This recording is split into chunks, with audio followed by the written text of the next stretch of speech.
Pada pertengahan 1700, lebih dari 100 penduduk mati kerana serangan makhluk misteri yang disebut sebagai si buas dari Gevaudan. Serangan yang menimpa para penduduknya masih lagi menjadi misteri sehinggalah ke hari ini. Tidak ada yang dapat memastikan jumlah sebenar mangsa serangan makhluk yang bernama Gevaudan ini. Namun, Dr. Beaufort yang pernah mengkaji kes ini yakin paling kurang 210 serangan dikaitkan dengan makhluk tersebut. Antara 210 serangan itu, seramai 49 mangsa cedera dan 113 mangsa kematian. 98 mangsa mati akibat digigit, semuanya bermula pada 1 Jun 1764. Ketika itu, seorang remaja wanita berusia 14 tahun keluar untuk mengembala ternakannya ke sebuah padang rumput. Dia tidak menyangka apa yang menimpanya akan menjadi permulaan sebuah misteri sehinggalah ratusan tahun lamanya. Ketika sedang memerhatikan ternakannya,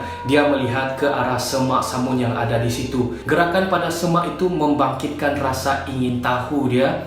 Dia tidak perlu menunggu lama. Beberapa saat kemudian, seekor haiwan besar seperti anjing keluar daripada semak itu dan segera berlari ke arahnya. Walaupun haiwan tersebut memiliki rupa seperti anjing, badannya besar seperti seekor kerbau dewasa. Ketika ia hendak menerkam remaja itu, mujurlah ketika itu dia membawa bersama-sama beberapa ekor anjing bersamanya. Anjing-anjing tersebut segera membantunya untuk menyerang makhluk misteri itu dan kemudiannya menghilang daripada pandangan mata. Tidak ada yang pernah melihat makhluk itu sebelumnya. Namun setelah peristiwa di padang rumput itu, ia mula sering muncul dan melakukan serangan dengan membunuh lebih daripada 100 orang penduduk. Makhluk tersebut membunuh mangsanya yang pertama, bernama Jenny Bollet. Gadis malang tersebut ditemui dengan dadanya dikoyakkan dan jantungnya yang telah dimama. Makhluk ini lebih tinggi dari serigala, warna bulunya kemerah-merahan.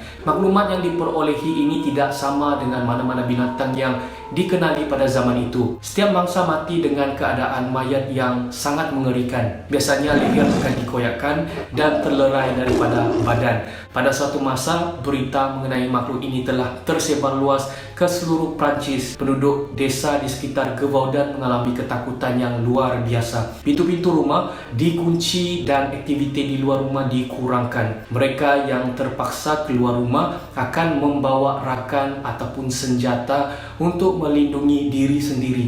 Ini kerana kabar angin menyebut kononnya makhluk buas tersebut adalah seekor manusia serigala, yaitu werewolf. Kabar angin ini berkembang kerana dalam beberapa kejadian makhluk itu dilihat tidak cedera apabila ditembak menggunakan peluru yang telah dilepaskan. Kenyataan ini membuatkan penduduk percaya bahawa mereka sedang berhadapan dengan makhluk supernatural. Pada Januari 1765, ketika itu Jack dan 6 lagi orang rakannya yang lain terserempak dengan makhluk berkenaan. Mereka akhirnya berjaya melawan dan menghalau. Tindakan yang dilakukan oleh Jack dan rakan-rakannya itu segera menarik perhatian Raja Louis yang kemudiannya menghadiahkan wang. Malah lebih 2,000 orang yang lain turut memburu makhluk tersebut. Pada 21 September 1765, Antoine berjaya membunuh seekor serigala besar yang memiliki ketinggian 80 cm dengan panjang hingga 1,7